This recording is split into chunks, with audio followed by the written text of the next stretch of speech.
and good afternoon and welcome to another week in our garden. Apologies for last week's video. We had guests staying over, so I couldn't really get out to do a little bit of filming. Now this week we're going to start picking the apples. As you can see, they're very ready. We had quite a bit of wind last night and we had a massive rainstorm this morning, so it's very sticky underfoot. But we lost quite a few apples in the wind. Now with tomorrow's forecast there's another storm coming, so we better get these apples picked because they are ready now. You just lift them and they come off. So we'll pick these and we'll show you how we get on with those. And then we'll do the raspberry canes. We've finished picking them now, they need cutting off. We'll show you that on the way up. And I will clean some of the tools today. Oh, and I'll show you the garlic that is now at least 3 inches tall. It was up within 7 days. I'm very pleased with the garlic this year. Let's pick some apples. Right, I'll just start picking these apples. You can see they just come straight off as you lift them. That's just how you want your apples. The only trouble is, if you look down here, the wind knocks a lot off as well. Right, they're coming off quite easy. There's 1 or 2 holes. You can see where the birds have been pecking. Little devils. But what we'll do, we'll pick them, and then when I get them up to the shed and I lay them out, then is when I have a good look at them. And the ones that are not too bad will get used straight away. But the lovely apples, clean off. So I'll take this one. We'll get some picked, and what we'll show you what we've got. We're actually going to pick into the nursery crate as well as the basket, because I think there's going to be quite a few. There's another one just fell. And another one just fell off, so we need to get these done. I'll get them picked and I'll come back to you. Now we've managed to pick all the apples. I do think it's ready for the top pruning this winter to keep this fruit down. Some of it's just getting a little bit too high for us, so we'll sort that out in the winter. Now I'm stood next to some lavender and it smells gorgeous. These are the apples we've picked. Obviously these will be put in the shed now to keep them dry because we've got all this rain coming, and then I'll sort through each one, then lay them out for storage. They should last well into next year. They've always lasted well into the next year, so I'm looking forward to getting those. We'll put them down, you see, in the rain tomorrow. Be ideal. Let's go and have a look at those raspberries, but on the way I'll show you my garlic. I'm just lifted the cover a little so you can see the garlic, how it's taken. There you are. It's at least 3 inches tall and it's a 100% take. There's not a single one failed. Very pleased with that. Now, well pleased with that garlic, so we must have done something right taking that skin off. The onions though are not showing at all yet, but I'll let you know. I didn't expect them too quick, but we'll show you when they start coming up. I'll get this mesh buttoned down again and we'll go and have a look at the raspberries. I'm just taking the pheromone trap down because we've done with it for this year.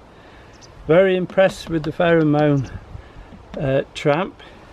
We've had no maggots or anything in the raspberries, both sides at all. We hang it one side when they're fruited and ready, and then bring it to this side as these fruits come out, and they're as clean as a whistle. Now these are the primocanes that grow up this year, fruit this year, and then we cut them off at the bottom, primocanes, and they've fruited very well, very large berries, Very pleased with them. I should cut them off and then put a nice mulch of our compost on the top, same as we did for that side, and then next year the next lot will come up and fruit again. What I do is I go right to the bottom. Now if you're doing these you might want gloves on because they are a bit prickly, and take everything off. Let me show you. Right down, oh, inch, half inch to the soil, and then I take them out. These will all go through the shredder and onto the compost bin, and then back into the system for the year after next, I think. But take them all off, even the very short ones. So say they can be a bit prickly.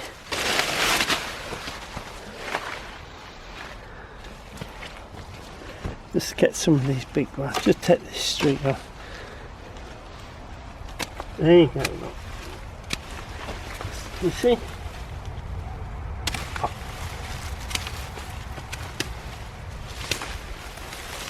And then pull them out.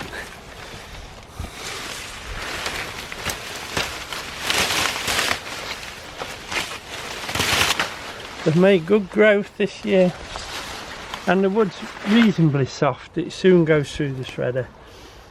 Now this year I grew them in a box, and the idea was I could just pick them,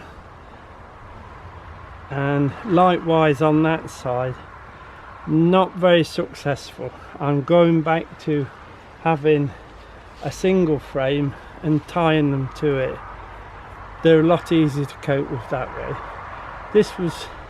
It kept them all together, but it was harder work sorting through them to find the raspberries towards the end. So if you have them tied up, it'll be easy to harvest as well. And before I mulch, I'll change the framework back to as it was. So I'll chop these off and I'll show you it all cleaned out. I won't be mulching today because it's far too wet, and the ground is too sticky to keep walking on, and the shredder obviously can't come out in the wet weather because it's electrical.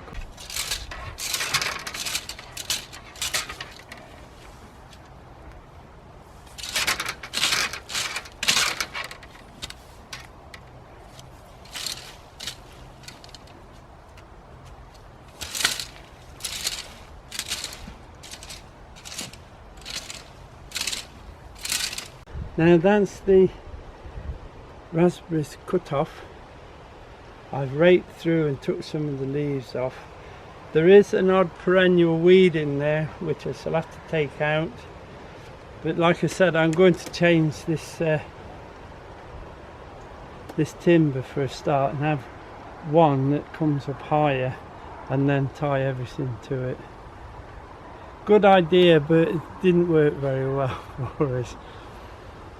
Now the raspberries tops I've cut off. I should wait till it dries off, and then I should pop all those through the shredder straight onto compost,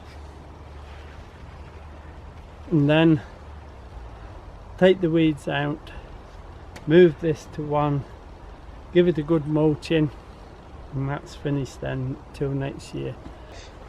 I'll just show you the floricanes that were tied in. They're doing fine. They're holding up. They're beginning to drop the leaves now, and they're settling down ready for the winter. Now let's go and I'll show you how I clean my tools.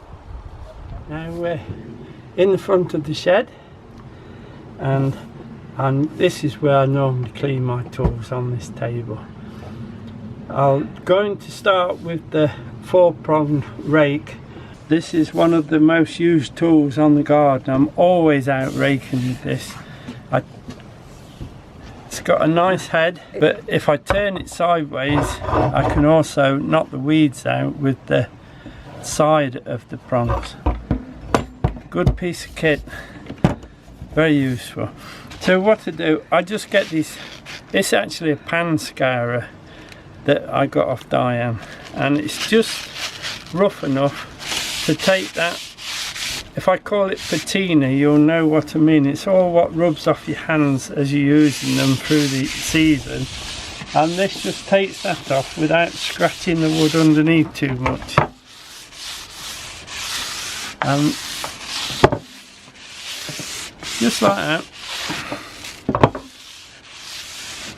The head of this is nice and clean. I always keep the head clean, so there's no need to scrub the head. And then a little bit of boiled linseed. I use boiled linseed, as you can see, and I've had it quite some time. I'll buy a new one soon, but it's still useful. And you don't use a lot. You just smooth it on, and then some on the other side, and then you link the two together.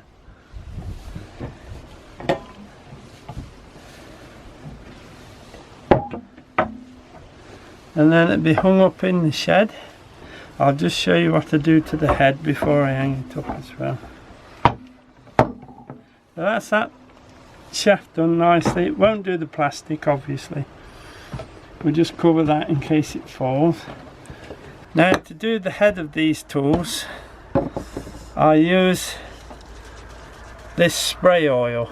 This one's got PTFE in it as well. Very reasonably priced at the supermarkets.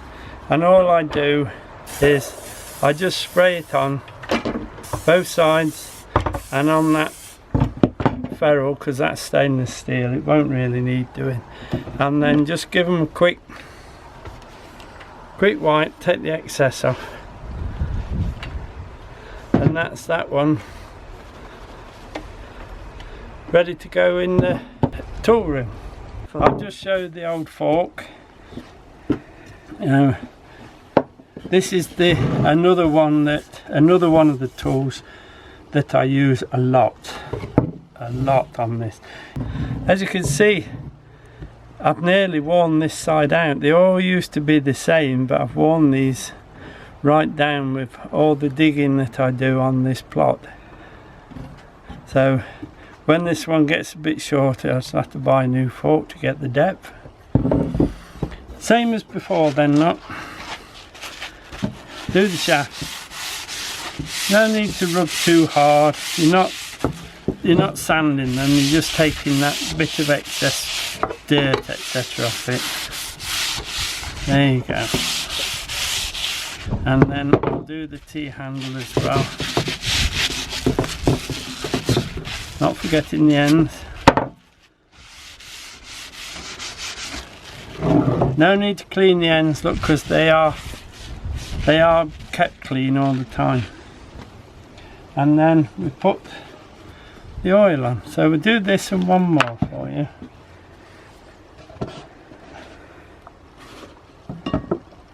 And then it's just a case of oiling one side.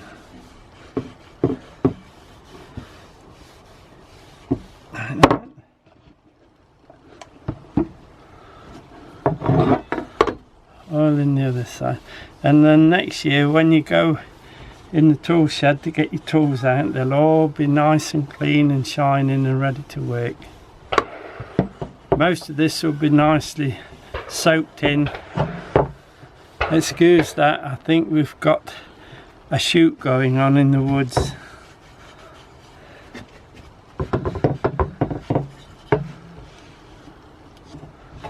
There you are. We'll do that end the same as we did the other one.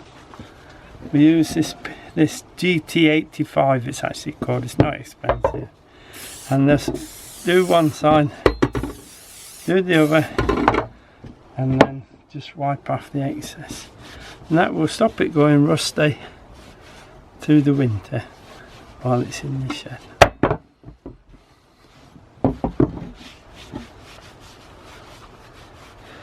At one time, we'll just wait for the guys to finish the shooting. At one time we used to use vegetable oil on the steel parts of the tools, but we found that through the winter it actually went mouldy, used to get mildew and all sorts growing on it. So now we have these spray oils. That's the fork done, ready to go away for another season. I might get it out before then, but that's how it should be. Now we'll do the trusty old hoe. I'll just put the oil on the lid on the oil, and then it doesn't get knocked over. This is my hoe, most used hoe I've got. That's this one. Very good one. But as you can see, there's lots of grease and all sorts on it, so let's give it a clean and then we'll sharpen it while we're here. Just take that rough off like that. As you can see, it looks better already. Right up to the end and over the end. Turn it over, same again.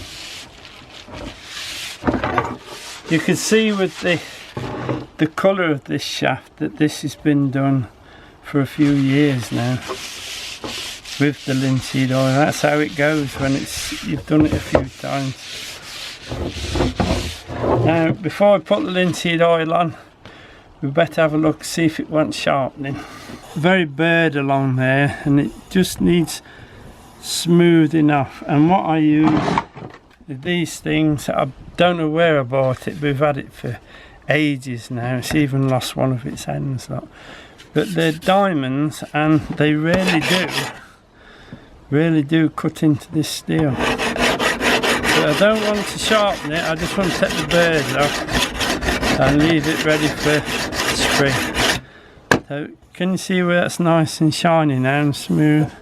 I'll just do the other side. Doesn't need a lot. I'll do it on that one.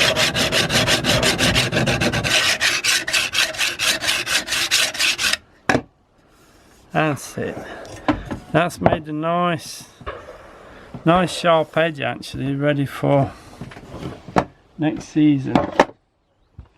Now with this one, it's got a bit of dirt on it, so we just rub it with this scourer.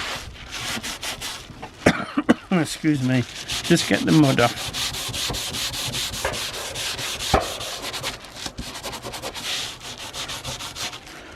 And then that side's reasonably done, look, from use. And then round. And then we'll do the shaft, same again. Pheasants. So we go up one side.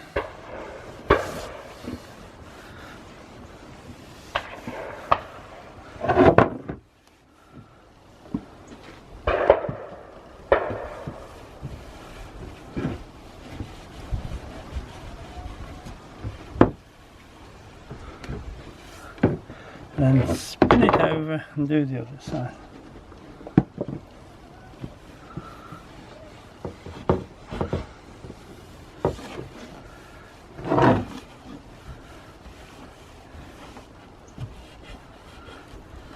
And then rub the two together, and as you can see, that's made a lovely shaft for that hoe.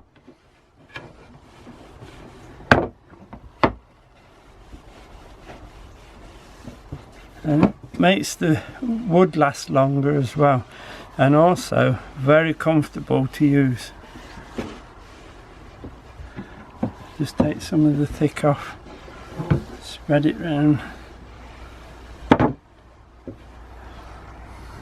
and then at the end we'll do exactly the same as the others with this spray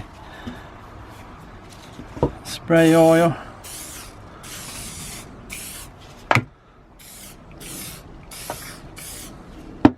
That's it. I'll just clean the excess off.